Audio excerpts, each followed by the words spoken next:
That's all really good advice, Kevin. It's good advice, and it's good to hear from those that have a lot of wisdom, right? It definitely is. No doubt. All right, as far as our weather right now, Monica, again, we're in the teens and the 20s here, sliding into the single digits later tonight. 26 right now in Bismarck, Mandan. We've got 19 in Minot, 28 in Mobridge. So we've got mostly 20s, but a couple of teens here. But our wind chill starting to drop a little bit closer to 0, like in Minot at 7. That's what it feels like, 16 in Bismarck. And we're looking at even lower wind chills by the time we get to Friday morning. Wind a lot less farther toward the northwest, only at 5 in Williston, still 12 in Bismarck. But remember, any amount of breeze here, when of course we're down below freezing, it feels colder than it is. Wind chills again hovering in the single digits and teens. But it's the wind that becomes the story later on. It'll become blustery Friday. That'll be our coldest day.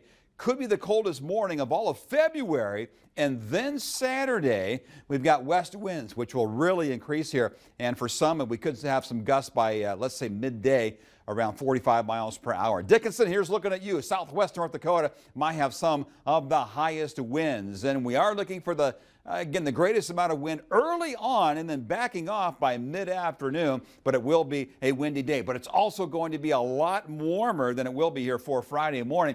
This will probably be our only chance, not that we want to get there, but the entire month of February of having a chance for sub-zero temperatures Friday morning, right around 1 below 0. So it'll be close here, but so far we have been sub-zero free for the month. Any chance at all, I think, is coming Friday, because beyond Friday, through all of next week and perhaps the week after, through the rest of the month, we're looking at a much milder than normal weather pattern to again develop. For tonight, we got snow here for southern portions of Minnesota, Minneapolis, St. Paul, with snow moving into Wisconsin. Meanwhile, another active system coming in from the eastern Pacific. A lot of that moisture is going to cross over the Rockies, and guess where it's headed? We have high pressure to the north, so it's squeezing that active storm track to our south, simply meaning no snow for North Dakota, but a big swath here of heavy snow for the Rocky Mountains of Wyoming and Montana, and also for the Black Hills of South Dakota. Some of the higher elevations could pick up maybe a foot of snow between now and Friday morning. Minuscule amounts, maybe a few flurries later tomorrow afternoon, but accumulations will be very, very light. Look for our overnight lows here dropping into the single digits